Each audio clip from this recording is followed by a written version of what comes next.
Verjetno zdaj tudi. Tako da, mogoče se sploh ne bomo v avtih pogovarjali. Hecam se, to bo. Enač pa bi pa jaz, kljub temu, da nekako ne sledimo nekim hudim pravilom, bi vsem pa eno votrat naredil, no?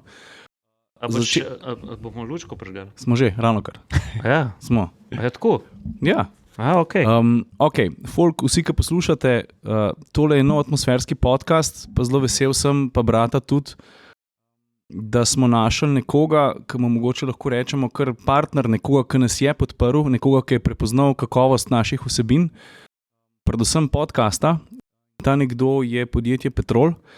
Zakaj se jaz veselim sodelovanja z njimi, pa vidno verjetno tudi zato, ker bi bilo fajn, da kakšnega človeka potegnemo tudi pred mikrofon, pa rečemo kakšno o gorivu, o kakovosti goriva in tako naprej. Ne. Poleg drugih zgodb, ki jih lahko namislimo skupaj. Ja, zato, ker energija je mama prihodnosti.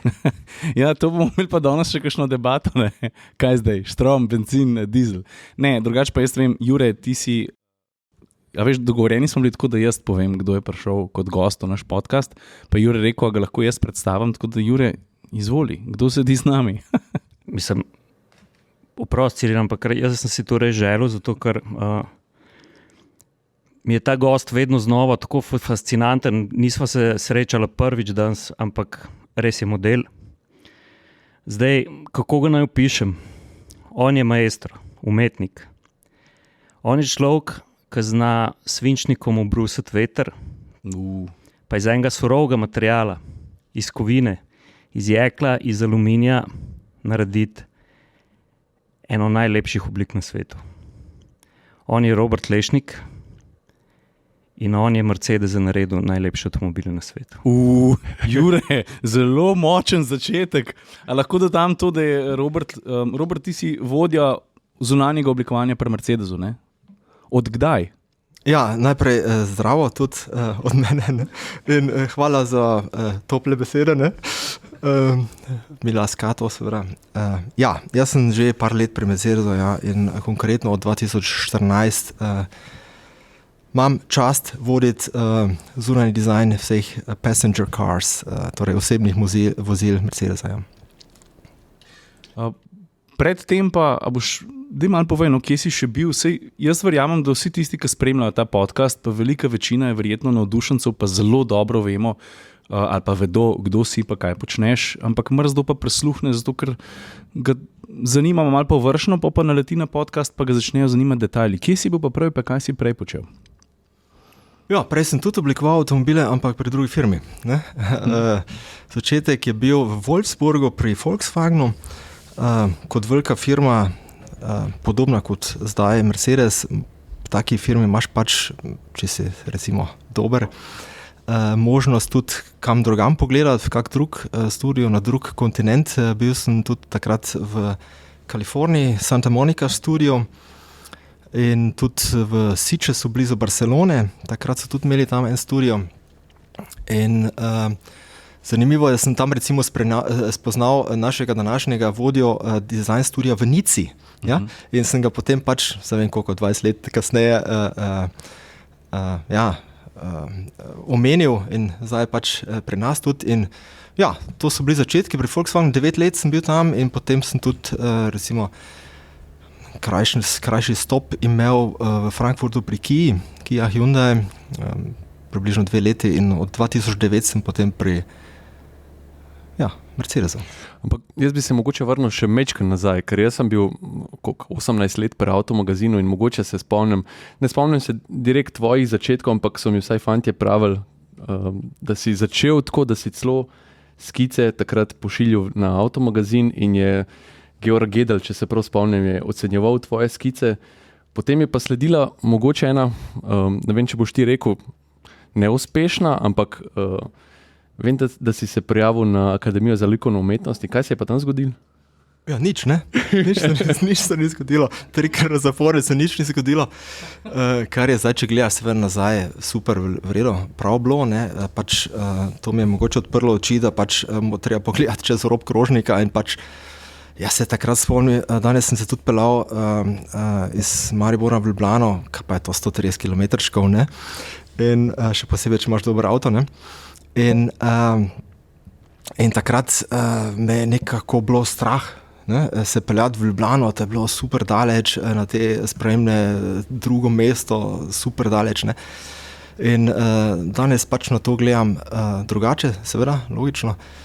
In ja, potem sem pač bil premoran iti nekam v tujino, ne, če že tu ni bilo kruha, recimo, ne, s trebuhom za kruhom, se temu reče, ne. In sem potem začel študirati v Pforzheimu, kar je ja, praktično tudi pol ure vožnje od Stuttgarta, kjer sem zdaj, ne. No, klele se moram jaz tudi oglasiti, ne. A veš, kaj je največji privilegij avtomobilskega novinarja, ne? Največji privilegij avtomobilskega novinarja je ko pride v Nemčijo, ne? Ki je tehnološki biser, saj kar se tiče evropskega avtomobilizma, to je treba priznati, ne? In se lahko usedeš s slovenskim oblikovalcem, ne? Ki je prišel ven, pogledal je čez rob krožnika, se ni zmenil za tem, ali smo Slovenci majhen narod, vedel je, da nosi vse ta talent in je šel ven in ga je razvil in danes tukaj je, kot je. In jaz sem vedno neskončno zadovoljen, kadar se z Robijem srečamo v Nemčiji na predstavitvi kakšnega novega Mercedesa, ki si sežemo v roko, pa se pač pogovarjamo o slovenščini. In klej na tem mestu, Robert, bi se ti jaz tudi zahvalil, ne, da si nam vsem pokazal, ne, da ni važno ti pač od kje prihajaš. Če nosiš vse talent, če imaš tiste 3 svinčnike s sabo, ki znaš to narisati, popisati, napisati, prideš ven, pokažeš, kaj znaš in reče ljudje, mate, res je dober in pa se začne karijera, ne. Pa ti si tudi eden redkih Slovencev, ki si imel za diplomsko nalogo bulja za narisati, ne. Ja, zanimivo, da so zdaj po vseh teh letih celo im je uspelo enega narediti, ja. Super, ne, mislim, super, ne. Ja, super, ja. A veš kaj, zdajle mi je misel šinila k tem, Jure, ti si govoril o talentu, ne? Ampak jaz se pa vedno spomnim, pa to si že večkrat poudaril, ne, da kakšna je realnost, ne glede na, ali pa sploh za nekoga, ki je izredno uspešen, pa visoko prilezel v nekem svojem poslu, ampak delaš pa kar veliko, ne. Si zelo talentiran, ampak trdo delo je pa tisto, ki naredi veliko razliko, ne. Ker marsikdo je verjetno zelo talentiran, pa se potem stvari ustavijo, če ni želje, ambicij in tako naprej, ne. Mislim, da je to v vsakem poklicu oziroma vseh področjih življenja tako, da mislim, da na začetku je treba imeti nek talent, treba ga prepoznati oziroma moraš imeti nekoga, ki pa ta potencial v tebi vidi. In pač potem je tudi sreča, mogoče kakšno naključje, tudi verjetno ta, ki jo pač potrebuješ v tistem trenutku in na koncu pride potem trdo delo. Ja? In trdo delo, ne, in ja, če ti je recimo to delo kot nek hobi, ne, kot koniček, potem, kaj pa vem, nekdo zadnjič mi je rekel pred kratkim, to ni stres, to je pozitivni stres. Ja? Seveda je, kaj pa vem, lahko bi to opisal kot stres, ja, če delaš vsak dan 10 ur, je verjetno več stresa, kot pa če bi delal 6 ur, ne, valjda, ampak jaz tega nikdar nisem nekako sprejemal kot wow, zdaj pa moram danes zjutraj spet iti v službo. Jaz sem bil vedno zadovoljen, srečen, da lahko grem v službo, ne. In sem se vedno mislil, enkrat, takrat, ko sem bil še pri Volkswagenu, sem imel Touarega za business car, ne, za company car. Not that bad, ne. In sem se peljal po PCH1 Malibu, sem se peljal v službo praktično, oziroma zvečer domov. Pa sem si mislil, ja, boljše službe ni, ne? Boljše službe ni, ne? Iskreno. Ja. Danes sva se videla ob EQS-u in jaz sem se na nek način že zadrževal, da bi te spraševal stvari, oziroma sem te grdo odrezal, pa sem rekel, nič se ne bova pogovarjala v avtu. Malo je bilo grdo z moje strani, ampak zaradi tega, ker imamo po mojem vsi mi trije danes veliko vprašanj. Je to tak avto, ki se lahko ta trenutek največ razgovoriš o njemu, ali ti že misli delajo, ne vem, vnaprej, pri drugih avtih, ali kako je zdaj s tem? Ja, seveda tako, da tudi za ta avto smo imeli tudi tako, kot pa vsakega drugega pred recimo 3 leti design freeze. Ja? In po design freeze praktično ne delaš več na tem avtomobilu. Ja? Potem se fokusiraš na drugega, ne? In tretjega in četrtega. Ne? In v zadnjih 3 letih je bilo več kot 3. Ne? Tako da zdaj smo seveda na enem popolnoma drugem avtu, ki je fokus na njem in ravno naslednji teden v torek imamo design freeze za ta avto, tako da zdaj sem se včeraj 7 ur pa pol vozil v Maribor in sem 7 ur pa pol razmišljal, kako bomo rešili ta problem. Ne? Na tistem enem avtu in priješ v Ljubljano, vidiš prvič EQS-a in se spomniš, čakaj malo, kaj je bilo to takrat? Prišel si v preteklosti. V preteklost, sedanjost. Ne? To me zanima, ker od začetka projekta, ko ti dobiš neka navodila, neke iztočnice, se vmes zgodijo tektonski premiki v avtomobilizmu. Ne? Kako slediš ti tem, oziroma bolj, ko se približuje ta nek deadline, koliko si lahko dovoliš še nekih sprememb na avtu? Kdaj je tista točka preloma, ki reče, ok, zdaj pa stop, zdaj pa ta avto mora iti v proizvodnjo? Ja, to je razlika, recimo, nekdo te vpraša, ali si umetnik, do te točke, do tega dneva, kdaj recimo inženir potrebuje tvoj dizajn oziroma podatke. Ne? Jaz sem zadolžen praktično ta moj center, ki ga vodim, približno 100 ljudi, malo več kot 100 ljudi in mogoče recimo dizajnerji so le v manjšini. Tudi praktično smo zadolženi od prve skice za vse, od prve skice do, temu se reče štrak po nemško oziroma class A surfacing. To pomeni, da mi tudi pri meni, v drugih firmah to drugače, jaz sem zadolžen za te podatke, od katerih praktično se avtomobil skenira, plastelin model se skenira z laserjem in se potem na to položijo virtualne površine, praktično. Ne, se avto zgradi, računalniški model se naredi. In te podatke, te površine damo potem našim razvojnikom in oni potem z svojimi liferanti naredijo orodja. Za vsak del, ki ga vidiš na avto. In to je, si lahko misliš, koliko delo. Ne? In za vsako gumo, vsako dihtungo, ne? Vsak čist manjšo fugico, ne? In vse, kar se da, kar vidiš na avto, tudi če pogledaš od spodaj, vse posod, za to sem jaz zadolžen.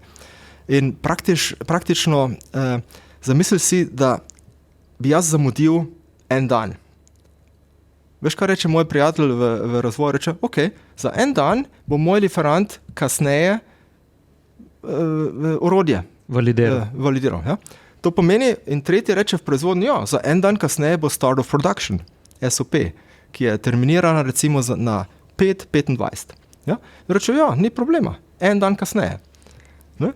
In potem pride moj kolega iz Fetriba, sales, in reče, en dan bi normalno prodali recimo 1500 avto, bom 1500 avto manj prodali. Ne? Ne, seveda, približno tak je to. In tega dizajnerju roče rad. Ja, tak da... Efekt snežne kepe, ki se začne s tabo. Ja, seveda. Jaz sem tisti, seveda, ki pač... in ne mine tedna, da ne bi bil prišel k meni in vprašal, ali lahko celo prej te podatke dobi. In, ne? Mi pač kot dizajnerji si mislimo, nikdar nismo fertik, nikdar nismo zadovoljni, ampak ravno to je razlika med enim recimo konceptnim avtomobilom in serijskim avtomobilom. Pri serijskem avtomobilu točno veš, kdaj pride čez 3 leta avto, točno kateri dan v serijo. Ja? V Bremnu se bo takrat zalaufa trak ali pa vse, Raštat, Tuscaloosa, kjer se pač ti avtomobili delajo in takrat laufa ali pa ne laufa. Tako da, to so pač tiste malenkosti, s katerimi se moram tudi ukvarjati. Vse to je mogoče en podatek, ki se ga ljudje izven avtomobilskih krogov vse premalo zavedajo, pa jaz včasih to nekako skomuniciram, pa debel gledajo, ko pravim, uniji avtomobili, ki pridejo ven 2025, 2026, so že zrisani, so že narejeni, se že ve, kako bodo izgledali načeloma. Ne? Tak dolg je ta proces. Ne? Ja, to pa je enostavno zato, ker avtomobil kot tak je, jaz vedno pravim, da je najbolj kompleksen produkt industrijskega dizajna. Ja? Ok, recimo na tej strani od avionov, recimo letal, ne, in podmornic, ne, ampak recimo letalo se tudi ne dizajnira vsaki 6 let. Recimo, ja. In kaj pa vem, poglej si recimo tvoj smartphone, ja, smartphone recimo pri minus 20 stopinj sploh ne funkcionira, oziroma ne dobro funkcionira, ne, ali pa pod vodo tudi mogoče ne, ali pa če dežuje, pa sem pa tja, ne. In avtomobil pač na koncu je tudi mora biti varen, ja, tudi v primeru, kaj pa vem, nesreče, trka, mora biti varen in 100 stvari, 100 zakonov mora izpolniti, tako da, ja, zato pač traja približno 4 leta, plus minus par mesecev, da se tak produkt sploh razvije, ne. Kaj mi je bilo danes zanimivo, ko si rekel, ta sistem filtracije idej, kako poteka od neke skice do glinenih modelov. A lahko mečkaj to razložiš, ta cel proces? Ja, zanimivo je, da recimo pri nas inženirji, recimo, če jih primerjam s dizajnerji, vsak dela na svojem delu. Recimo je en inženir, on je zadolžen za zavore tega in tega avta. In on dela, mogoče celo življenje, ne vem, na tega zavora. Okay. Pri nas je na začetku competition, ja, konkurenca. Imaš vsi dizajnerji, ki imamo studije v Nici, v Franciji, potem imamo Karlsbad, Kalifornija, Šanghaj oziroma v Sindelfingen v Nemčiji. Vsi ti dizajnerji se borijo za svojo idejo in vsak naredi z vsemi triki, ki jih pač imaš, ki jih poznaš, narediš računalniške modele, najboljše skice, kar se da, pač česa si zmožen in potem upaš, da bo šef videl v tvojem predlogu potencial. Ja? In zdaj si pa zamisli, da si 10 let v firmi in 10 let nisi zadel okusa tvojega šefa. Shit, ne? V teh 10 letih je ta kolega, ki je že 10 brems razvil, verjetno, pač 10 brems razvil, ne? Pa vmes je še 10 modelov ven, pa ni tvoj podpis. In problem je, razumeš, če 10 competition zgubiš, potem pač ali zamenjaš firmo, ali si frustriran in to je potem naša naloga te oblikovalce motivirati. Je treba pač narediti, kaj pa vem, kakšno platišče, pa kaj pa vem kaj. Ne more vsak narediti en kompletno avto. Ne? Ja, naredi to. Vem, da ti ni ratelj, ampak naredi. Ja, žmigavc. Potem moraš ta žmigavc tak ga prodati, rečeš, to bo najboljši žmigavec na svetu. Ne? Pa dela, pa ne dela. Pa dela. Tako da, to je ravno potem naš biznis kot menedžer, da moraš tiste dizajnerje, ki so praktično zgubili ravno competition, spet motivirati. Dobra stvar je pri velikih firmah, ko sem prej rekel Volkswagen oziroma Mercedes, da praktično nikdar ne zmanjka projektov. Tako da vedno je novi, oziroma vedno delamo paralelno na nam ali 5, 6, 7, 8 projekti. Tako da, če enega zgubiš, so what. Ja, in potem, ko recimo, da s tvojo skico, s tvojim računalniškim modelom prepričaš recimo šefa, v tem primeru mene, oziroma jaz imam enega samega šefa, to je Gordon Wagner, in that's it, mi pa si pogledamo vse te ideje in zberemo na koncu praktično maksimalno 3 do 4. In te 3 do 4 potem naredimo v naravni velikosti, plastelin model. Plastelin ali glina še? Glina, plastelin, to je to verjetno.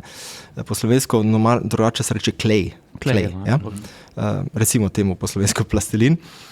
In potem pač si pogledamo te 4 modele in vidiš v prvi sekundi, kateri izgleda boljši kot pa drugi. In potem, kaj pa vem, čez par mesecev, ko si delal na teh modelih, z dizajnerji delajo, z modelarji delajo skupaj na teh modelih in pač probajo najboljši model narediti, A, B, C. In there can be only one at the end, tako je že Highlander rekel, je tudi pri nas. In na koncu zveremo pač skupaj z upravnim odborom, v tem primeru Ola Kelenius, enega. A se spomniš tistega prvega, ki je bil tvoj izbran? Ja, se spomnim, je bil pri drugi firmi, ni bil pri Mercedesu. Ja, pri Mercedesu se tudi spomnim, se tudi spomnim. To je bila S-klasa. Dizajnerji zmagaš na S-klasi. Ne, pazi, jaz sem prišel začetku januarja 2009 k Mercedesu in prvi avto, ki sem ga naredil, je bila S-klasa. In prišel sem, se pravim, preko te mestne postaje pri Hyundai od Volkswagena in moj šef Gordon Wagner rekel, so spesali s polo, ne? Rekel, ne? Tukaj, če bi prišel na basket tekme v igri in bi čez Jordana zakucil, ne? Ja, tako nekako. Še eno vprašanje, Robert. Kaj pa oni na bremzah, ki si jih prej omenil? Oni pa nič ne tekmujejo, ker bo krajšo zavorno pot na SMR? Ne, oni ne tekmujejo med sabo, zato ker ne dela normalno oziroma 2, 3 na enem projektu, ker to je bila verjetno brezvezna competition. Cilj je seveda narediti najboljšo bremzo, valjda, ne. In to pač ima to nalogo in jo pač mora opraviti, koliko se le da dobro, ne. Veš, kaj te moram še vprašati? Vsa ta leta, ko že delam v avtomobilizmu, nisem imel še nikoli prilike te vprašati. Kaj pa tisti svoj prvi avto, ki si ga narisal? Tako kot, ne vem, jaz v 3. razredu se mi ni dalo matematike poslušati, pa sem proval čim boljš narisati Silhouette Porsche 911. Kaj bil pa tvoj avto, ko si ga kot mulček prvič narisal? Ja, zanimivo je bilo pri meni, da v prvih letih, recimo, kaj vem, ko si 14, potem pač takrat sem sanjal o mopedih, ne? Tomos, APN6, super, ne? Potem BT50. A BT50 je bil lep izdelek? Ja, BT50, ja, je bil okej, ja, je bil okej, ja. Sem imel tudi enega ATX, ta ni bil tako dober, ne? Kaj pa CTX? CTX pa ne znam. 80. Ne, to verjetno sem že bil potem prestar. Ne? Glavnem, takrat sem se že potem, sem verjetno že bil 18 in ko sem bil na ta dan, ko sem bil 18 star, sem naredil izpit. In ja, takrat so me potem avtomobili recimo zanimali.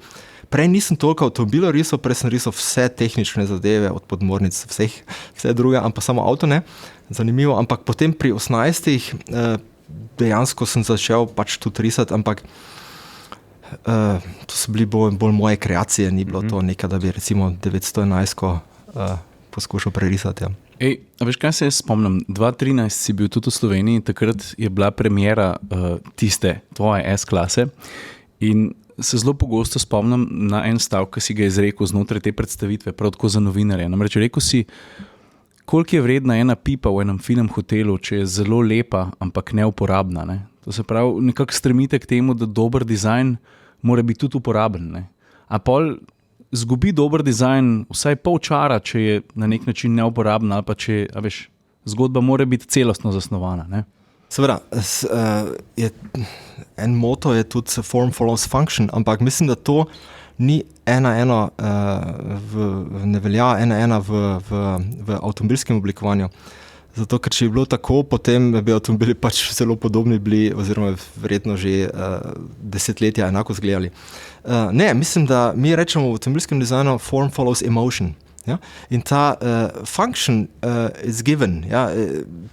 Temu se reče higiene faktor. Ja? To pomeni, tak ali tak je treba narediti. Ja? Je razumljivo, da je zraven. Je razumljivo, da če voziš avto, da potem nekako, če dežuje po noči, da gledaš lahko ven. Ja? Da, če ne bi ven gledal, ne bi mogel več gledati, potem pač to ne bi bil avto. Ne? In še posebej pri Mercedesu, ki ima tudi interne standarde, ki recimo so dosti višji od teh standardov, ki so recimo v tej industriji recimo veljavni oziroma po katerih se avtomobili sploh oblikujejo, po zakonih tudi. In Mercedes je že, ja seveda, če je leta 1886 sploh kot prvi avtomobil praktično patentiral oziroma izumil, potem je seveda ima dovolj oziroma dosti izkušenj, ne, tudi na teh recimo stvarih, ki enostavno funkcionirajo, ne, in o katerih sploh ne govoriš. Ja? A je to, kar si rekel, dež, pa to, da ko se ti peleš v Mercedesu, pa dež pada, se na stranskih šipah ni kapelj, oziroma niso monare? To so skriti detajli, ki jih mogoče kdo ne opazi. Ja, seveda, jaz vedno rečem, če te ne moti, potem ne opaziš. Ja? Potem opaziš šele, ko tega več nimaš. Ja? Opaziš šele, kaj pa vem, se mogoče s konečnim avtomobilom pelješ, ne, pa je kar enkrat voda ob strani. Ne? In zamisli si, se voziš 7 ur, se pravim, z Stuttgarta v Maribor, pa slučajno dežuje. In zamisli si, da voda praktično zraven tvoje glave se vedno isto premira, se premika v istem ritmu praktično. Ne? Zamisli si, se voziš 3 ure med dežjem in ravno levo od tvojih oči, od perifernega vida. Ja, praktično se nekaj premika. Ne? In to je stres, to je definitivno stres. Ne? In tega pri Mercedesu dobilih njih, zato ker voda, ki pride od stebra A, gre približno pri stebru B za glavo dol. Ne? Tam nekje od zadaj. In to ni normalno pri drugih avtomobilih, praktično ni skoraj pri nobenem normalno, ne?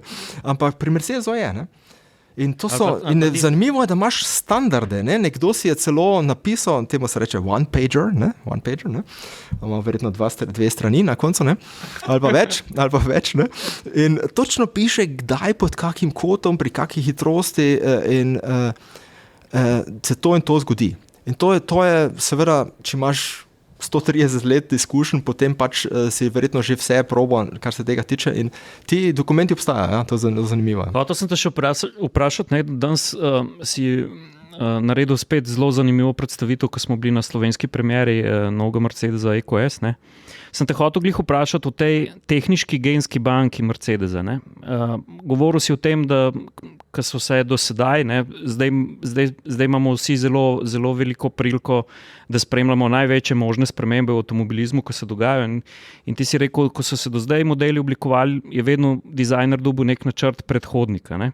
Zdaj pa EQS-u ste šli pa povsem na novo. A tudi zdaj, ko ste šli pa EQS-u praktično iz nič delati nov tip avtomobila, novo obliko, novo platformo, a ste zdaj tudi nazaj gledali v to gensko tehniško banko teh 130 let ali čist nič? Ja, seveda smo gledali, zato ker na koncu je treba, seveda, naj bi naš avtomobil vedno izgleda kot Mercedes. Ja? Imaš določene feature, določene design teme, se temu reče design tema, ja? Ki so enostavno tipične za nas. Ja?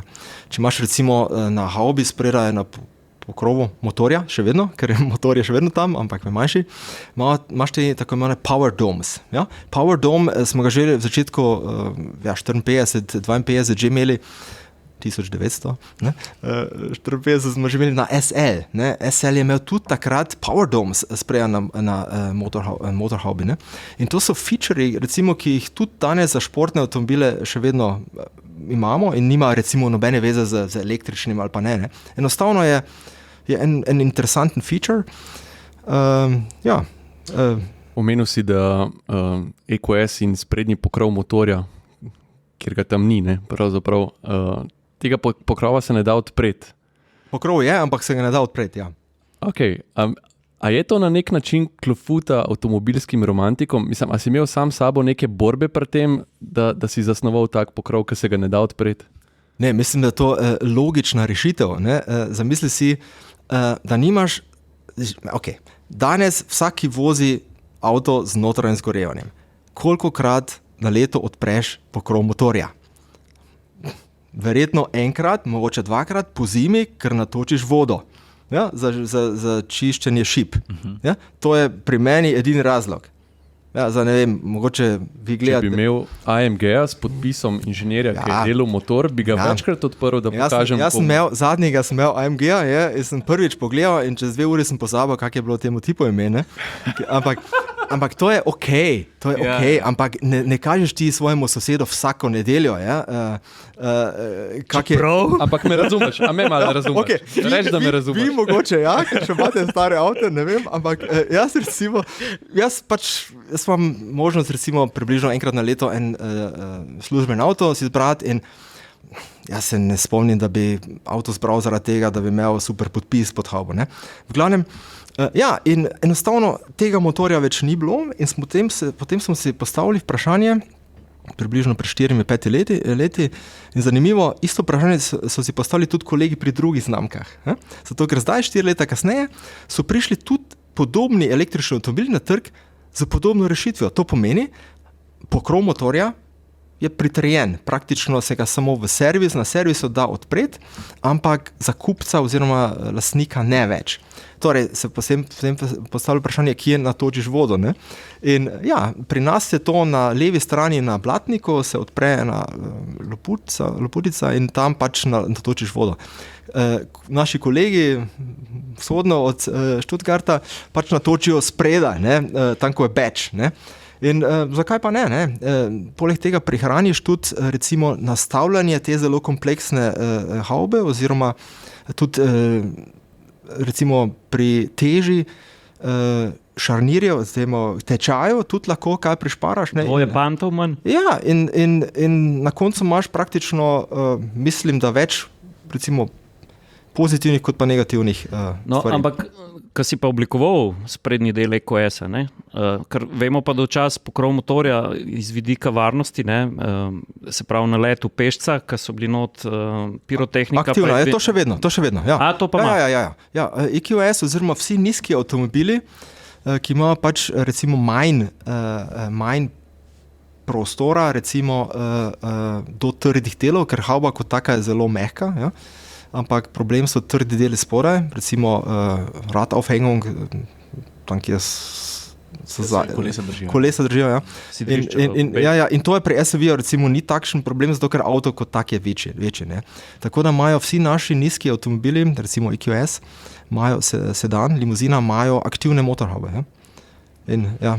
Prej sem te slišal reči, da so čustva zelo pomemben del pri oblikovanju avtov. Hkrati pa sem slišal tvojo izjavo, da je na cestah čist preveč jezdnih avtov. Agresivnih. Iz kje izhaja, kje je tisto tvoje čustvo, iz katerega ti izhajaš pri svojih idejah?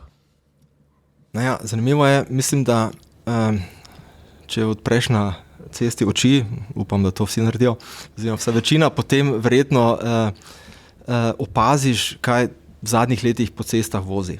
Ne? In mislim, da so trendi določeni, ja, seveda, in da se neodvisno od tega, kakšen pogon ima recimo to določeno vozilo, da vse gre bolj recimo v to agresivno smer. Ne? Kako je recimo pločevina oblikovana, tudi zaradi tega, ker mogoče so danes postopki možni, ki pred 20 leti sploh niso bili možni, ne? Ampak to še ne pomeni, da je treba vse narediti. Ne? Jaz sem mnenja, da če imaš eno super sharp edge, ja, linijo, ki je super ostra, ne? Je to neka nenaravna, mogoče celo kristalina oblika, katere se navadno ne želiš dotakniti, ne? Zato ker pač imaš strah, mogoče te strah, da bi se mogoče kaj pa vem, vrezal. Ne? In mi, ko smo definirali to našo design filozofijo Essential Purity, ja? Essential, kaj je to Essential? Ne? Essential Čudna čistost. Ja, čudna čistost, ne vem, če to je verjetno direkten prevod slovenščino, mogoče ne zveni tako dobro kot v angliščini, ampak čustva so v igri in mi smo se orientirali na naravnih oblekah. Praktično to so te okrogle forme, ja, skulpture in to so točno tiste, ki so bile tudi v preteklih desetletjih tam že znane, ravno sem omenil SL300 Gullwing v 50 letih, točno zadnji boki tega avtomobila so imeli ta feeling. Ja? In ta feeling nima nič z agresivnim dizajnom v zvezi. In tako da jaz mislim, da naši avtomobili niso agresivni, seveda je Project One je drugačen kot pa recimo. Ja, seveda, ne, če greš okoli Project One, potem verjetno in to je finta pri tem avto, ne, da wow, če boš slučajno enega videl od 275, ne, potem boš vse posod, vsako odprtino noter gledal in si mislil, wow, kako so to naredili, ne, valjda, ne. Ampak drugi avti, ki jih normalno vidimo po cestah, mislim, da naši niso tako agresivni, kot pa mogoče marsikdo drugi. Rekel si Project One, pa se moje vprašanje nanaša na to, katerih projektov se pa ti najbolj razveseliš, ko dobiš pod narekovaj naročilo za projekt? Ja, mislim, da je zelo malo takšnih firm, pri katerih kot oblikovalec lahko delaš na tako različnih projektih kot pri nas. Ja? Zdaj tudi, če vsak razmisli, ok, kdo ima v portfolio recimo G-klaso, ne? SL Roadster, S-razred, Project One, ja? In tako A-razred in tako dalje, ne? Ki ga pred prejšnjo generacijo v tej obliki sploh nismo imeli, ne? In vsi ostali vzmes, ne? Ja, potem pač je odgovor le en, ne? In kateri se najbolj razveselim. Mislim, da je vedno tisti projekt, na katerem trenutno delam, vseeno kakšen je.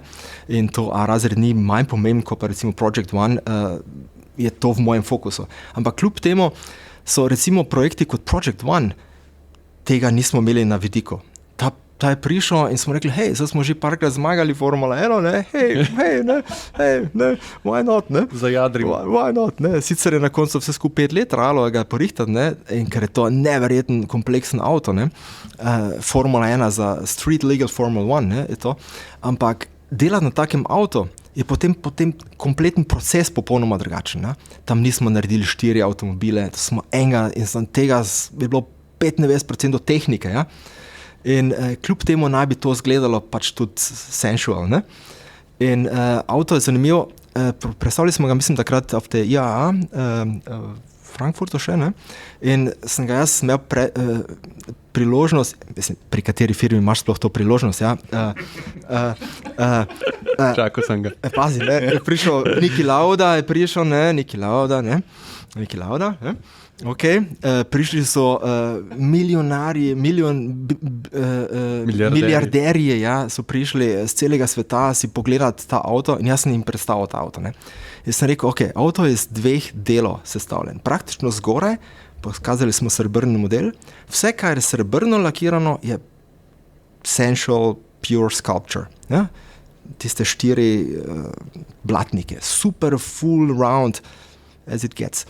In vse, kar je temno, praktično karbon, je Pure Racing. Ja. Super sharp. Feltne so črne. Ja, vse, kar je praktično zanimivo pogledati, poglej si te slike tega šovkarja, danes seveda lahko ga vsaki barvi naroči, seveda, ampak mislim, da je ta kombinacija srebrno zgoraj in spodaj črna ravno ta prava. Ne? To je tista good side, bad side. Ja?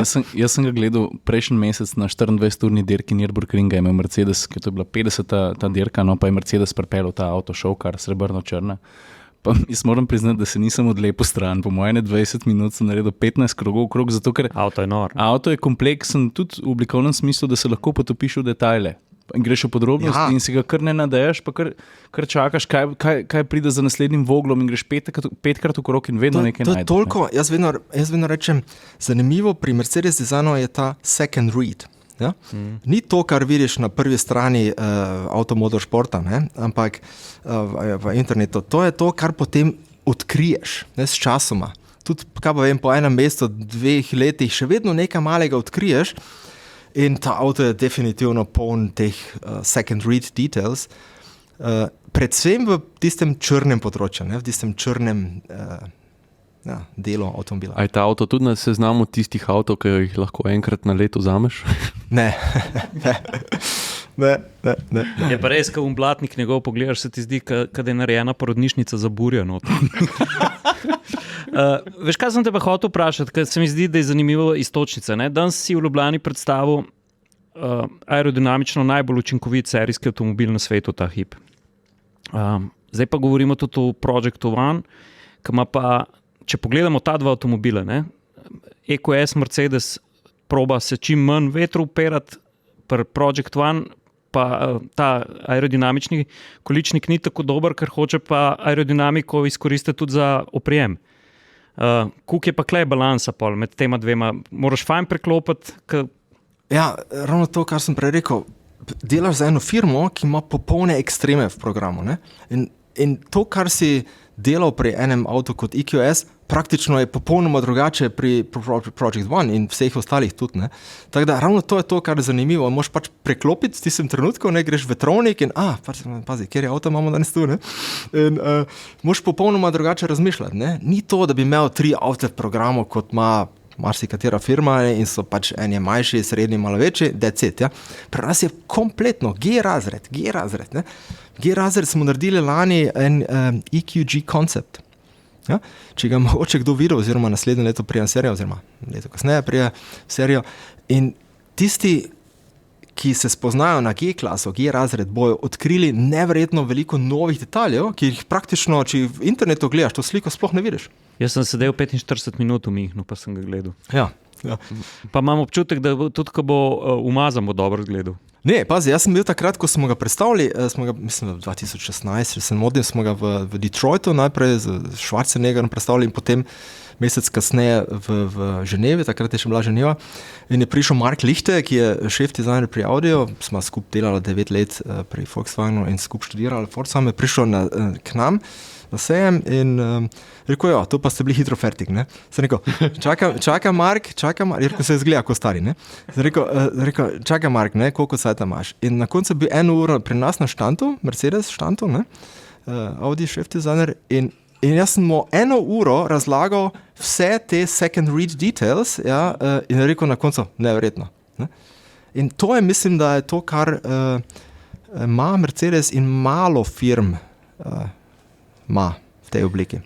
Jaz bi pa mogoče jaz bi posegel malo ven iz avtomobilizma, samo zato, ker me face fairback smatra. Ti v tvoji službi oziroma od tebe zahteva, da si zahteven do drugih, ker seveda menedžeraš veliko ekipo in moraš iz njih potegniti največ. Mene tudi to fascinira, da moraš biti tudi dober pedagog, se moraš znati ljudem približati in jih dvigati v pravem trenutku, ne. Ti kaj pa, ko nisi v službi, a lahko izklopiš v smislu, prej si tle zagrabil te elanke, smučke, pa si začel o detajlih govoriti. Ali izklopiš, ali gledaš, ali pa opaziš prostovoljno ali pa neprostovoljno detajle povsod? Ne moreš izklopiti, vsaj jaz ne izklopim. Mislim, da je to, se pravim, mogoče pozitivni stres, kaj pa vem, ne. Praktično jaz, kaj pa vem, vse posod, kjer sem, prejšnji teden sem bil na Islandiji, smo ta EQE predstavljali in avta nisem gledal, ker ga poznam, ampak sem gledal, kaj pa vem, lava, landschaften, lava oblike, ki so neverjetne, ne, ta črni pesek, ne, neverjetno izgleda, kot da surrealno, ne. A pa to si iskal kontraste ali prav navdih si iskal tam? Kaj hočeš, ne, vse, ne, temno nebo je deževalo mogoče in seveda zdaj sonce praktično ne zaide, ne? Zdaj trenutno je praktično tudi po noči svetlo, ne?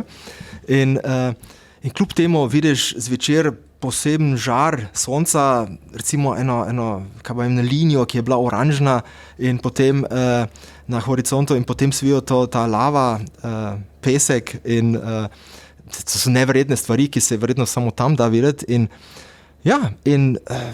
praktično enostavno odgovor, ne izklopim. Ne. Zdaj bom pa nekaj izkoristil. Ne? A te lahko prosim, če vržeš na tale naš logotip Atmosferci? A bi ga lahko na hitro ocenil? Tam se začne, pa za tvojim hrbtom se konča. Kaj praviš? A smo zadeli? A smo linijo čist out of the range vrgli. Ne, pazi, linija ni najboljša, definitivno. Ne, pazi. A lahko ti popraviš? Pazi. Veš kaj, to so mali detajli, ja, ki večina sploh ne opazi, ampak veš kak je to? Večina recimo pri avtomobilu sploh ne opazi, kar jim je všeč ali kar jim ni všeč. Oni samo rečejo, mi je všeč, ne, ali pa ne, ampak ne zna noben razložiti, zakaj. Jaz ti lahko točno razložim, analiziram, zakaj je tak, ne.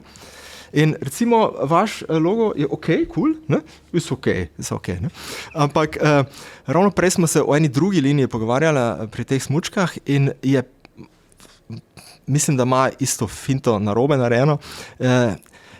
Pazi, razlika med automotive design in drugimi smernicami dizajna, kot recimo industrijski dizajn, je v kvaliteti linij. Kako je recimo rob mize narejen? Ne? Ali imaš recimo ravno linijo, potem imaš radius, pa ravno linijo. Temu jaz rečem mašinbau dizajn. Ne? To je strojništvo. CNC je mašina. CNC je mašina, ja. Ampak v avtodizajnu se potem linija, preden se dotakne radija, pospeši. In pospeši se ne kjerkoli, ampak pospeši se v zadnji tretjini.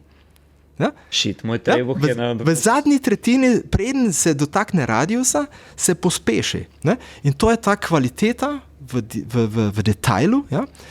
Ki jo ima zanimivo, ne vem zakaj, ampak zanimivo, ki jo vidiš le v automotive design. Ja? Mi rečemo automotive feeling. Ja? Zato je ogromna razlika med recimo avtomobilskimi oblikovalci in industrijskimi oblikovalci. Ne? In te linije nisi videl niti v nautiki ali pa pri avionih? Ne, pazi, pri avionih, pri določenih, in to je zelo zanimivo, pri nautiki je večina teh motornih jaht izredno grdih. 95% so katastrofalno grde. Poslušajte, ljudje, raj dober avto kupite, ko grde jahte. Tako da najboljše, prosim, ne kupiti jahte za 200 milijonov, ne? Tako. Ker to še ne pomeni, da imaš okus, ne? Ne, jaz sem bil zdaj pred kratkim, ravno pred tem vikendom Formule 1 v Monte Carlo, kjer smo tudi Vision AMG predstavljali, super izkušnja. In seveda, imaš jaht tam, ne, pred Monte Carlom, ne, koliko hočeš. In recimo 10% od teh jaht so bili po mojem okusu. Ne? Ne, vse pravim, večina je tako se reče bad taste. Ja? Večina bad taste, ja. Zgleda tako, da je nek tujk na morju. Ne? Ja, definitivno. Ja. No, ampak je lepši naš logo, kot on tam čez okno. A je? Ja. Okay, Ne, se nisem rekel, da ni lepo. Super. Robi, bi te še vprašal, koliko pa stane, če daš v Mercedes logo? Kaj ste si ga sami naredili? Ne. Če bi pa pohvalil, bi pa rekel, Ne, mi stojimo za tem logotipom, nam je všeč. Ja, to je glavno. Ne? Glavno je, da tistemu, ki ima tako jahto za 200 milijonov, da mu je ta všeč. To je glavno. Sam nisi fer, mi smo danes vzdihovali o BQS-u, ti pa... Ne, veš, kaj je bilo meni danes najbolj všeč, ker sem, jaz lahko rečem tvoj nov avto, videl prvič tako, kot ti praviš v prometu. Ne? Jaz pa doskrat gledam, kadar slikam avto, ker avto je lep tudi takrat, kadar na njega padajo svetloba iz različnih kotov. Se pravi, da je lep tudi, kad ga v senci slikaš pod drevesom, ne? Ker vsak avto tam pa res se vidijo vsi faileri. Kako je drugače, če ga vidiš od daleč ali pa od blizu? Kako se vse spremeni, če ga gledaš na 30 metrov nekje, recimo? Ja, mislim, da je, jaz vedno rečem, da je ta ultimativni test za nas dizajnerje, ko potem pri enem press drive-u recimo vidiš avto, ki se premika prvič praktično, ker mi smo vedno statične modele gledali. In v tej dizajn fazi in na koncu vidiš praktično prvič, v tem primeru v Ljubljani, recimo, kako se avto premika med drugimi avtomobili, ki so bili pač pred 5 leti recimo oblikovani ali pa še prej in kako izgleda, kakšen karakter ima. Ne? In to mislim, da je tudi ta avto nekaj posebnega. Ja. Mislim, definitivno je posebnega. Zdaj me pa še zanima, veš, prej, ko smo se pogovarjali malo o tej avtomobilski tehniki. Ne? Ti si danes povedal, da ste avto naredili čisto na novo, da je v bistvu krajši, kot Mercedes S, pa ima večjo kabino, kar je logično zaradi arhitekture, anatomije električnega pogona. Ampak koliko si pa imel, koliko imaš pa zdaj, a imaš zdaj kaj manj vojne z inženirji, glede na to, da je manjši motor, glede na to, da so LED luči, ki zahtevajo manjše ozadje, a je ta vojna z inženirji pa oblikovalci kaj manjša? Recimo, to so zadeve, ki delno recimo niso korektne. Recimo, LED luči imajo le vidne dele manjše, ja. Ampak tisto, kaj od zadaj je večje. Ne? Zato, zakaj? Zato, ker rabiš hladilnike, hladilne telesa, ja, in kjer se pač zagreva. Tako da to je ena finta, recimo, ki mogoče, je okej, ampak ne, mislim, da je ta avto, smo imeli iste težave, iste challenges, iste kaj vem, izzive, kot pa tudi pri enem avtu, ki smo ga, kaj pa vem, ki ima drugačen motor spredaj. Edina razlika je seveda, da imaš pri prednjem delu več svobode, kar se tega, temu mi rečemo, varnost, varnostno-asistenčni sistem. Za pešce, recimo pedestrian protection, ja? V primeru recimo naleta oziroma trka, pač potem, seveda prej smo se pogovarjali o aktivnih havbah spredaj, je pač mogoče malo lažje, če nimaš spodaj ogromnega 8-cilindrskega motorja, ne? Oziroma 12, S-klasa ima še vedno 12-cilindrskega. V tem primeru imaš mogoče malo več svobode, drugače pa vse tudi relativno podobno, še posebej, kar se žarometov tiče, ker to je neodvisno od tega, od pogona, seveda ne. A pa se ti zdi, da ste v preteklosti oblikovalci zmagovali te bitke z inženirji, pa da mogoče danes ta avtomobilska tehnika, ki mora stopati v spredje, da ste na slabšem? Ja, mislim, da je, ne bi seveda rekel, da smo mi bitke zmagovali, zato ker če bi en inženir kolega to poslušal, bi seveda bil žalosten. Ne, mislim, da smo na koncu je ta kompromis najbolj pomemben, ki ga mi kot tim, kot ekipa sprejmemo in vsi podpišemo. Ne, vsi, ki delamo na tem avtomobilu, to so ogromno ljudi, ki delajo na takšnem avtomobilu, na enem produktu, pač na koncu, ko vidiš ta avto, kaj pa vem, na Islandiji se prvič pelje oziroma v Ljubljani tu in vsi si mislimo, smo naredili dobro. Ne? Tako da jaz bi nikdar ne bi rekel, te bitke smo mi zmagali oziroma več bitk smo mi zmagali, ko pa smo izgubili. Ne, mislim, da so bitke seveda, ampak na koncu je, mislim, da je en dober kompromis, ki ga seveda v imenu kupca na koncu, ker na koncu kupec vozi ta avto, pač naredimo. Ne? Robert, če ena zadeva me matra, pa boš ti najboljši naslov, da to razrešimo. imamo super učinkovit avto, aerodinamično najboljši, lep, zmogljiv, pospeški štimajo vse. Po drugi strani je pa z elektromobilnostjo blazno zrasla masa. Ne? In praktično, naprimer, če pogledamo, EQS ima blizu 800 kg težko baterijo na dnu vozila. Če bomo hoteli podaljševati te dosege, bodo te baterije zdaj še težje, oziroma kje imaš ti težavo, ali pa inženirji, ali pa vi vsi skupaj, da bo ta Mercedesov handling kostal tak, ki more ob povišanju mase.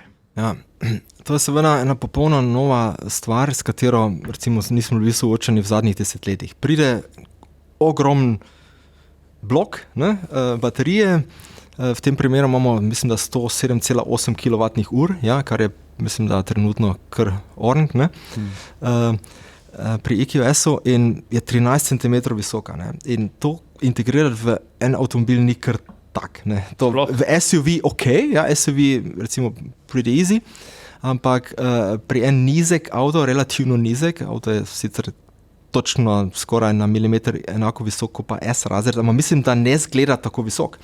Zgleda bolj kot 4-vratni kupe. Mi smo naredili z vsemi linijami, z grafiko, z vsemi proporcijami, smo se potrudili, da zgleda bolj kot, da zgleda recimo daljši in nižji. Ja? In te baterije so seveda nekaj, kar je danes tako težko, to je pač stand de tehnik, ne? Danes je tako to. In to ne pomeni, da bo čez 2, 3, 4, 5 let tako. Ne? Definitivno vsak lahko pogleda na svoj telefon, ja, kaj se je spremenilo v zadnjih 10 letih, recimo. Ne? Jaz se celo še spomnim, da smo imeli te telefone z številčnico. Ne? Ti si verjetno mlajši kot jaz, ampak številčnico, takrat smo že sukali, ne? Kaj se je zgodilo v zelo kratkem času. Ja? In mi predvidevamo, oziroma z našimi liferanti smo mnenja, da se bo ta baterija kot taka znižala, oziroma se bo kapaciteta povečala. Ja? In to na koncu praktično je le dobro, kar se teže tiče, ja? Ker seveda teža je strup. Ne? Teža je strup za eficienco, ne? In zato pač moraš biti na drugi strani boljši, recimo na področju aerodinamike, ja? Moraš še bolj se potruditi, ja? Zato ker avto pač tak težek kot je in stvar je pa taka, da se pravim, te celice so takšne kot so in baterije so kot so, to je standard tehnik danes, ja? In definitivno se bo to v naslednjih letih drastično znižalo. Človek prihaja iz prihodnosti, tako da nekje je. To se pravi, vsi vozniški puristi smo lahko pomerjeni, tudi električni avtomobili bodo začeli izgubljati kilograme. Definitivno. Recimo ta avto ima lidar spredaj, ne? Senzor je, to pomeni laser, ne? In je kot edini, oziroma z S-klaso sta edina, ki sta certificirana von level 3. Ja? To pomeni, da lahko v Nemčiji, trenutno še v Nemčiji, na določenih avtocestah, na določenih odsekih do hitrosti 60 km spustiš volan in delaš nekaj druga, recimo mail checken. To verjetno bi kdo rekel, ja, so what, ja? Vse je samo 60. Ampak ni pomembno 60, pomembno je dejstvo, da je. Da zmore. Da zmore. In to bo vsake pol leta, recimo vsako leto, bo se ta hitrost zvišala, ne? In performance se bo tudi povečala. To pomeni, da čez 2 leti, 3 leta bomo imeli hitrosti in tudi druge trge, tudi zdaj v jeseni bomo imeli v Ameriki recimo to dovoljenje, zato v Angliji in tako dalje. In začetek je pomemben. Ne? Ni to pomembno, da je mogoče ni dovolj, ne? Ampak začetek je pomemben. Tako da začetek pri baterijah je tam in ja, bomo videli, kam bo to vse skupaj šlo. Jaz bi ti že skozi srd vprašal nekaj, kar vem, da te ne smem, ampak jaz te bom vse tako. Daj nam povej kaj, kar nam ne smeš. Ne. A veš kaj, vsaka znamka vsake dolg časa preseneti. Mercedes je recimo totalno presenetil s Project One. Ne? Noben ni pričakoval enega absolutnega hypercara. Dej, kaj se bo zgodilo tja do 2030, a bo kakšen presenečenje? Pa mogoče pod vprašanje, a te kdaj presenetke, ali pa smeš govoriti, ali pa če si upaš reči, da te je kdo od nemogoče konkurence, nasplošno iz sveta avtomobilizma, prav z dizajnom presenetil, recimo v zadnjem letu, 2. No. Tako, To Okay, me zanima. ti jim povejo nekaj, kar drugače ne smem, se smo med nami, ne, tako da, pazi, to je pip, to je pip, to je pip. Vedel, da to Sem bo. vedel. Dragi kolegi, Robert Rešnik je ravno kar na moje veliko veselje povedal, da bodo Unimoga preselili med osebne avtomobile. Ja, kdo me je presenetil, kaj povem. Jaz seveda spremljam, kar se dogaja na področju avtomobilskega oblikovanja. Mislim, da je zanimivo enostavno to dejstvo, da je nihče ne more trditi, da avtomobili izgledajo isti. Jaz se spomnim, da so bili časi, jaz sem bil takrat še mlajši, je bila kritika, vse izgleda isto, podobno, ne? Šarometi so vse posod isti. In zadnja leta se sploh ne spomnim, da bi kdo to tako opisal. Ne? Mislim, da je vsak poskuša in jaz to ni za moja ocena, na koncu oceni to le kupec, ne? Vsak poskuša nek svoj slasten stil najti, ali so to Kitajci, ki do zdaj sploh avto recimo niso delali neki start-up firme, ki jih sploh ne bi podcenjeval, ampak na koncu vedno pravim, da kupec odloči, trg odloči, ali se nekaj uveljavi ali se ne. Tako da mislim, da imajo izredno pogumni, določene znamke so izredno pogumne, imajo recimo dosti novih design featurejev, novih design tem. Zdaj pred kratkim ravno smo se o tem lidarju pogovarjali, o tem laserju.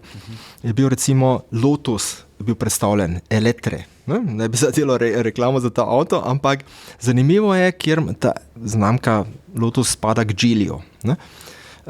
Geely, kitajska firma oziroma koncern, k njemu spadajo tudi druge znamke, ampak zanimivo je, kako so dizajnerji pri Geelyju interpretirali ta lidar. Mogoče ste opazili na strehi, lidar je na strehi in se pogrezne takrat, ko avto voziš sam. Logično, zato ker če je zunaj, je potem zračni upor drug. Ne? In to je seveda recimo en approach, ja? en pristop v oblikovanju nove tehnike, nove senzorike, novih senzorjev, ki jih do zdaj še enostavno ni bilo. Ne? Pa že malo James Bond fora, ne? Ja, in to so recimo stvari, ki te tudi recimo lahko inspirirajo, ali pa koga drugega, recimo to, kar smo mi naredili pri, se pravim, EQS-u, ker on ima pač recimo v sprednjem delu, oziroma S-razred ima tudi na sprednjem delu v maski ta lidar. In to je le začetek. Ne? To ne pomeni, da bojo vse firme v naslednjih letih tako imele. Ravno ta Lotus pokaže, da lahko praktično na svoj način drugače interpretiraš oziroma rešiš isti problem, recimo, ne, isti problem. Zanimivo, ko si omenil masko EQS-a, ne? Ta maska praktično ni več maska, ampak je kar tretje oko. Ne?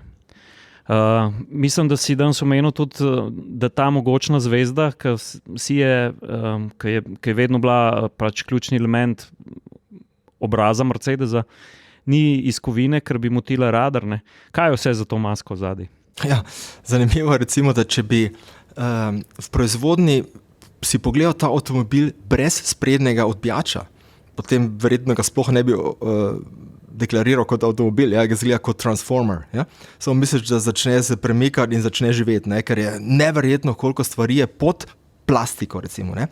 Pod to outer skin in pod kožo. In vse to je treba seveda upoštevati, ker vsak radar, ki ga imaš, in sprednji del praktično vsake Mercedes je poln z radarji. Imaš enega na kotu, enega bolj znotraj, potem imaš dolgi doseg. Ja, potem imaš long range, mid range, short range radar, potem imaš zdaj tudi laser in tako dalje. Ne? In vsak ima drugače zahteve. Ne? In pred temi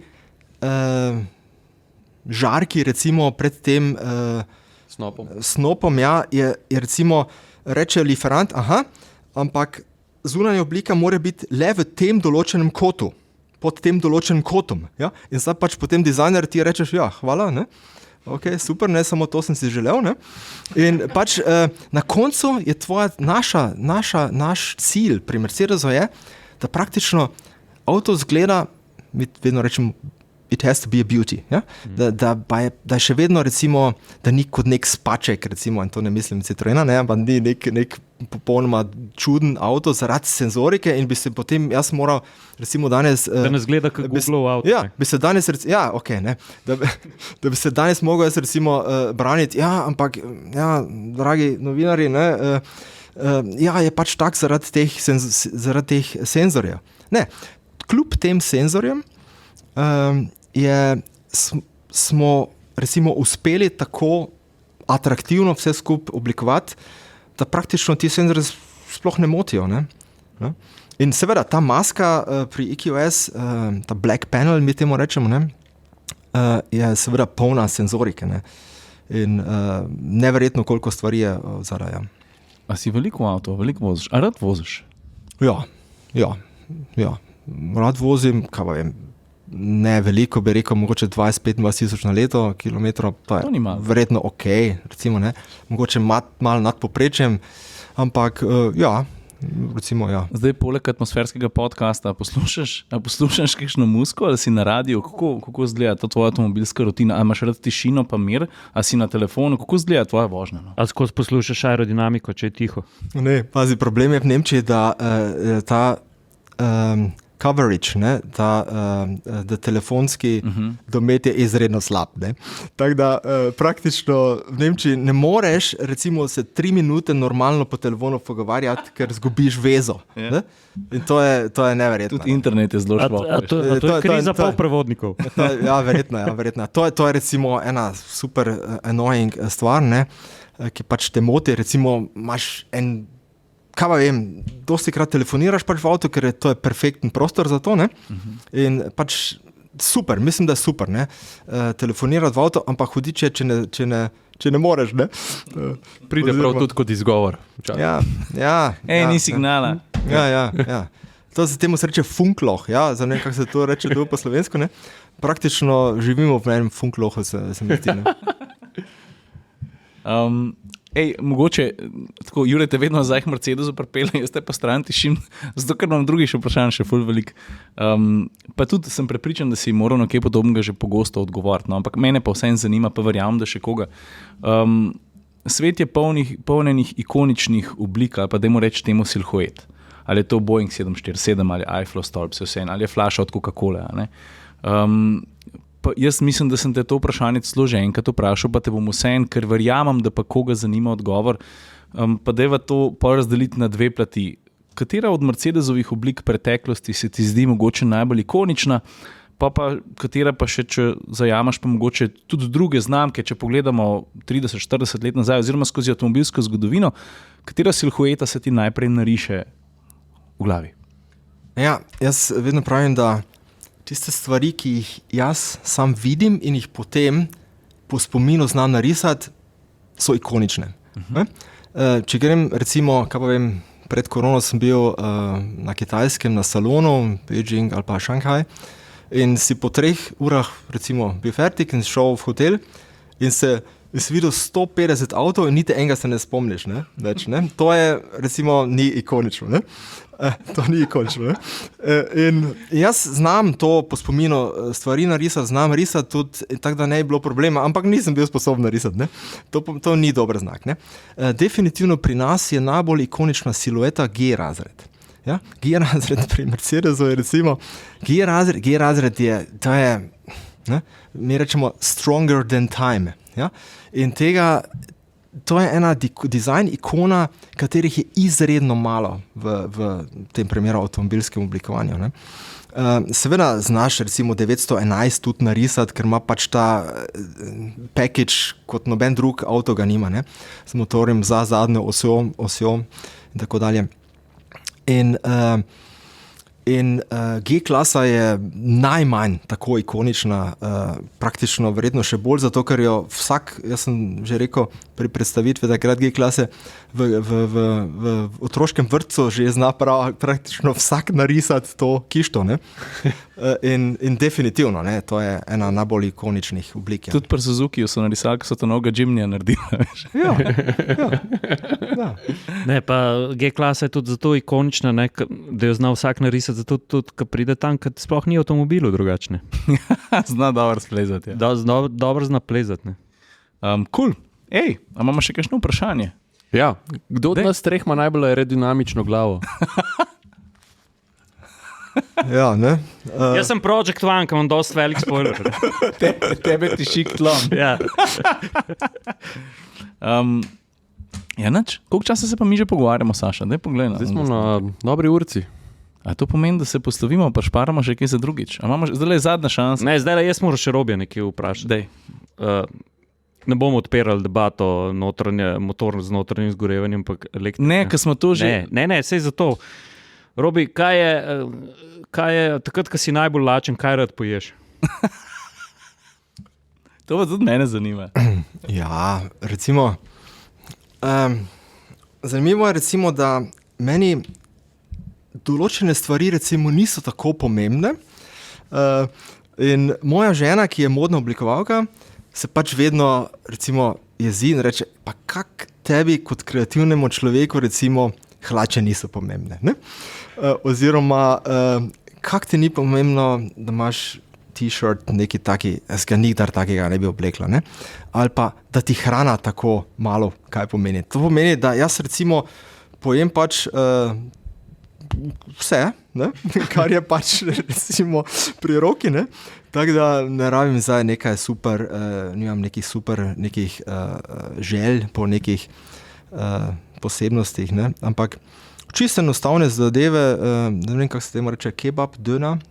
Ja, to je super, v Nemčiji imaš teh Turkov na vsakem vogalu, ne? Tako da... Pa še dobro je, ne? Ja. Ej, a pa se pol ta tvoja kreativnost, ki je tako zelo izrazita pri dizajniranju avtomobilov, a se ti pol prelije v še kakšen drug aspekt življenja? A veš, ne vem, ali mogoče, dobro, pustimo zdaj kuhno pa hrano, ker verjetno ne čakaš, ko mi da priješ domov pošnrejo in res čudovito jed, ne?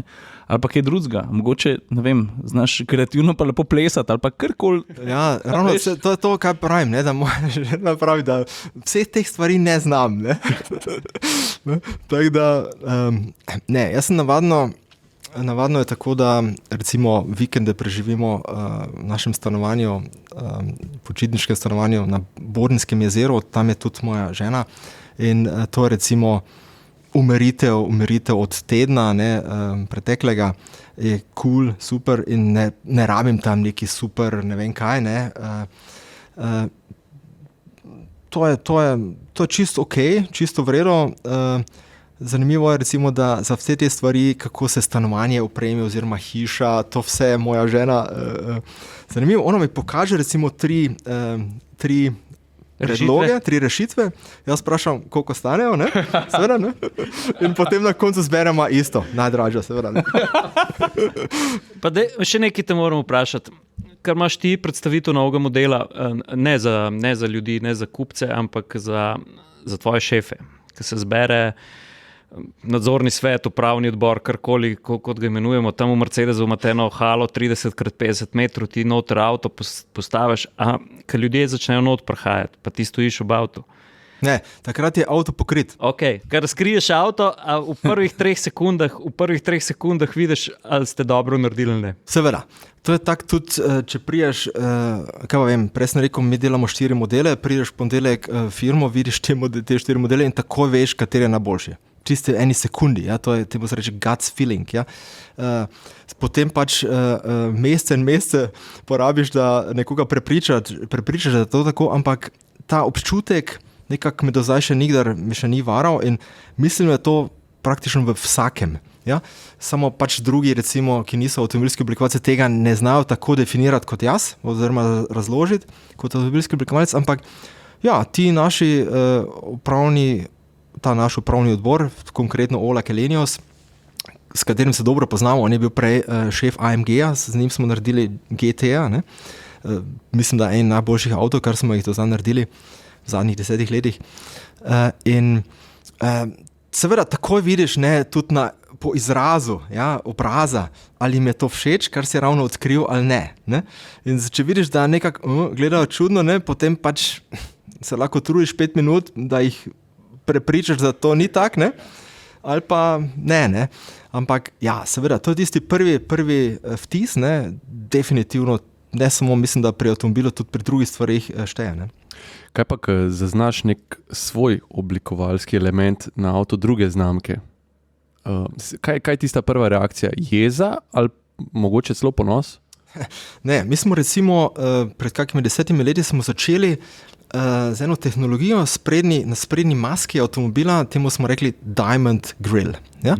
V obliki heksagonov smo naredili, to je ena posebna tehnologija, temu se reče high spraying, to pomeni, da se krom folija praktično prepogiba, ja? In zanimivo je, takrat smo bili dejansko prvi na A razredu, oziroma smo to potem tudi na vsakem AMG line avtomobilu to kot feature naredili. In zanimivo je, da če danes se po Ljubljani pelješ, da ima kar precej drugih avtomobilov podobno tehnologijo. Celo tisti, recimo, najbolj poceni z Romunije imajo podobne stvari, ne? Ampak mislim, da to na koncu ni problem. Zanimivo je, da smo definitivno, kar se tega tiče, tega detajla, mi bili prvi in smo jih pač inspirirali. Ne? Tudi ta zvezda, katero se prej omenil, za katero radar, ne? To tehnologijo tudi S-razred, kaj pa vem, pred 25 leti prvič sploh predstavil in danes ima praktično skoraj vsak. Ne? O poklicnih željah ne bomo, kar si dosegel, verjetno v tvojem okovu vse, kar se doseči da, ne? Ampak obstaja nespodobno povabilo za Roberta Lešnika, ki bi ga sprejel? Ne, trenutno mislim, da je tako, da odvisno je, v katerem timu delaš. Mislim, da je vedno vse odvisno od ekipe. In kaj ti pomaga, če imaš najboljšo idejo, pa si v napačni ekipi in noben ne bo zaznal, mogoče, ne? Mislim, da smo, in to je le nekaj ljudi, le peščica ljudi pri Mercedesu v vodstvu in seveda moj šef Gordon Wagener, jaz praktično imam dve stranki, ne? To sta Gordon Wagener in Ola Källenius, ne? In če prvega prepričam, potem mi dva prepričamo tretjega, ne? In tako enostavno zveni to in tako enostavno na koncu je, ne? In mislim, da smo kot ekipa, zato ker se tudi poznamo, ker smo uigrani, ne, že precej let delamo skupaj, si zaupamo. Ne, mislim, da to del uspeha je definitivno, da nekomu zaupaš, ne, da se lahko na njega tudi zaneseš. In problem je seveda, če zamenjaš znamko, moraš to ekipo potem pač spet tako daleč spraviti, da boš tako daleč, kot smo mi zdaj. In to lahko funkcionira, mogoče pa ne funkcionira. Ne? Tako da trenutno nimam nobenih recimo želj po menjavi znamke. Ne? Ej, to še moramo vprašati. Dej. Robert, ti seveda do bisti poznaš in znamko in njeno prihodnost. Ne? Ampak a nam pa saj lahko poveš, kaj je ono najbolj vznemirljivo, kar ti vidiš v naslednjih 30 letih avtomobilov? 30 tako dalje sploh ne gledam. Zato, ker, ali pa 10, no. Ker takrat, kaj vem, bomo verjetno že vsi v penziji. Ne? Ja, definitivno jaz vedno rečem, da živimo v desetletju sprememb. Ja, te spremembe so v življenju nas vseh, neverjetne stvari se ravno trenutno dogajajo okoli nas, pred nami in tudi seveda v avtomobilski industriji oziroma v avtomobilskem dizajnu. In mislim, da je zdaj eno najbolj interesantnih, zanimivih obdobij pred nami, oziroma smo ravno v njem, v tem. In vprašanje je le, koliko poguma imamo, ne? Mi konkretno kot Mercedes, koliko si upamo narediti, ne? Zato ker možnosti so. In mislim, da si kar precej upamo, mislim, da ta EQS en od dokazov za to. In to je le začetek. Ja? To je le začetek. Tako da dalje, kot pa do leta 2030, jaz osebno ne gledam, zato ker ravno se definira recimo platforme oziroma arhitekture, na katerih bo baziralo ogromno število avtomobilov in te pridejo recimo na trg 28, 29, 30. Ne? In te bo potem do recimo leta 37 v proizvodnji in potem na trgu še naslednjih 5, 6, 7 let, tako da dalje praktično sploh ne rabim gledati. Ne? Bo po tvoje avto brez volana še vedno avto ali bo prevozno sredstvo? Ja, mislim, da bo recimo prevozno sredstvo, recimo letalo. Ne? Ti greš v letalo in na začetku ne vprašaš, kateri proizvajalec je. Ne? Zdaj, jaz ne poznam nobenega, ki bi vprašal, okay, je Boeing ali pa Airbus. Ne? Jure to vpraša drugače. Ja, okay, jaz ne. Ja, recimo jaz ne vprašam. Ne? Mislim, večina sploh jih ne zanima. Definitivno mislim, da bo pri takšnih prevoznih sredstvih, recimo level 5 pomeni avtomobil oziroma pod neko prevozno sredstvo brez volana praktično, oziroma taksi brez voznika. Ne? Tudi pri taksiju navadno ne naročiš Mercedesa, ne? Pač naročiš taksi, ne? Mogoče ne? Za 3 osebe pa 2 kofra. Ne? Tako da in pač pride, kaj pride. Ne? Navadno, lahko seveda tudi druge, ampak jaz tega ne tako naročim. Tako da definitivno ta čas bomo doživeli, ne? Ampak to ne bo kompletna resnica. To bo le en del, ja? Ena možnost, ki jo določeni ljudje bodo imeli, ja? In to je ok. To pa ne pomeni, da nas mora biti strah, da kar naenkrat bo en SL zginil. Ja? No problem, to je le ena nova možnost, ki se nam odpira in ok, zakaj pa ne? Za določene kupce, katerim je mogoče popolnoma vseeno, ali se od A do B peljejo, s katerim avtom nima veze. Ne? Tako da jaz v tem ne vidim problema, vidim le mogoče šanse, ker oblikovati ga je treba tak. Ej, kjer kompliment ti pa več pomeni, če ti ga da kolega oblikovalec ali dobra prodajna številka? Na koncu je tako, da so bile znamke v preteklosti, ki so recimo zmagale na vsakem natečaju oziroma vsako dizajn nagrado so dobile in so avto slabo prodale. Ne? In to ti na koncu to ni smisel kompletne zadeve, ker smisel kompletne zadeve je, da smo mi profitabilni.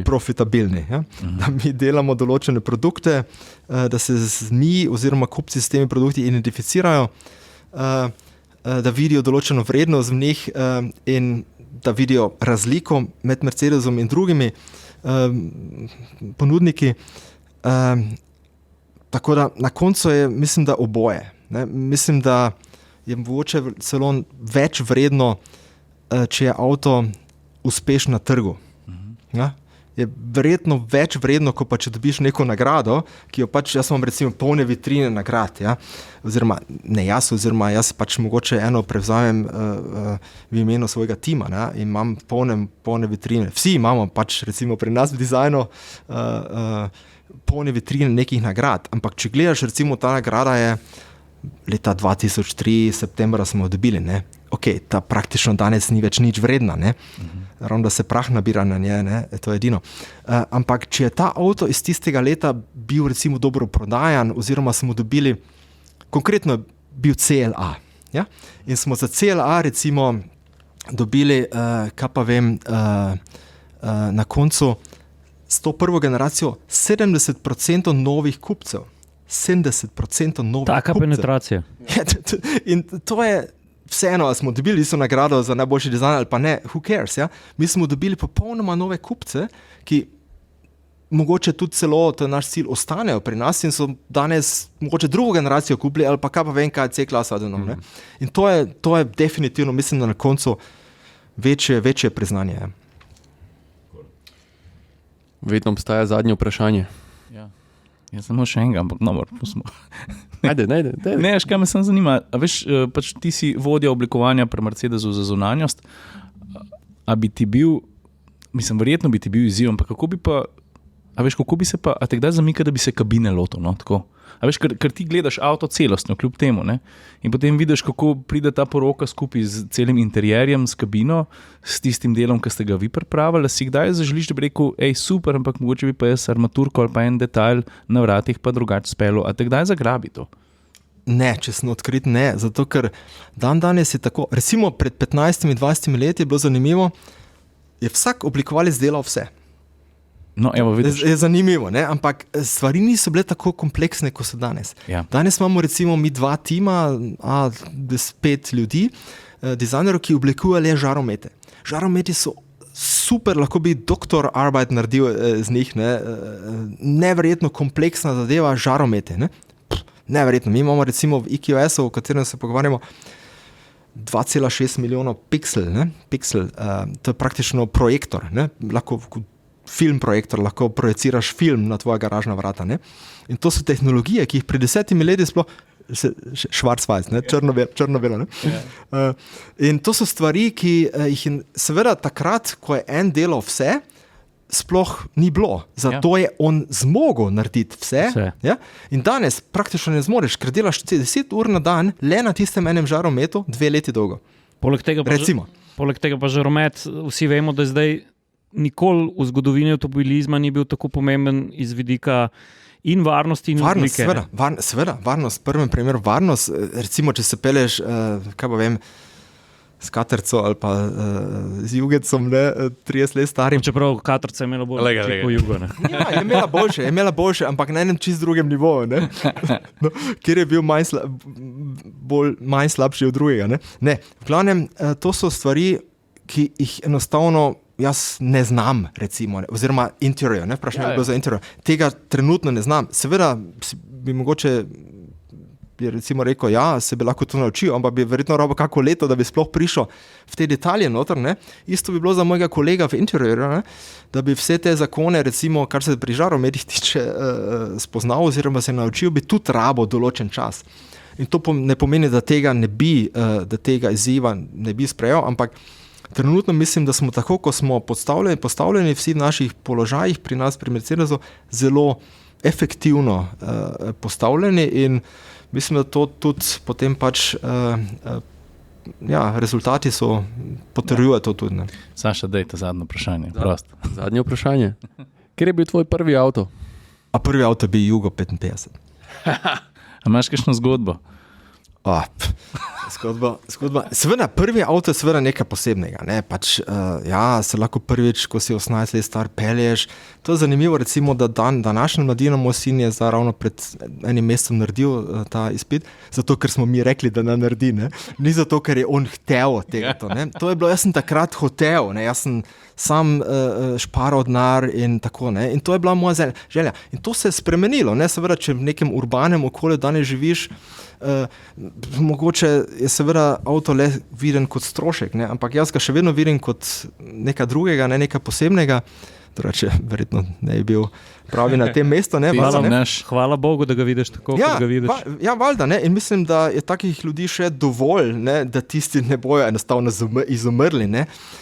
In da to bo vedno tako, mislim, da mi takšni smo. Tako da, se pravim, da imam dosti zgodb o tem, samo mislim, da sem zdaj fertik. Tako da, ta jugec, let's say, rest in peace. Ej, Robert, hvala, da si vzel čas za nas. Mi smo zelo veseli. Fajn klepet je bil. Pa jaz bi zdaj v tej točki sam še ljudi povabil k tem, kar običajno naredimo, in sicer najprej hvala, da nas poslušate. Veseli smo, če delite našo vsebino, če jo priporočate, če jo ocenite. In to je to. Mi se pa obljubimo, da se potrudimo, da prepeljemo še koga, pa da še sami sproduciramo kakšne zanimive teme in da furamo to naprej. Robert, te pa še enkrat najlepša hvala. Robert, hvala. Hvala vam. Ste posneli to?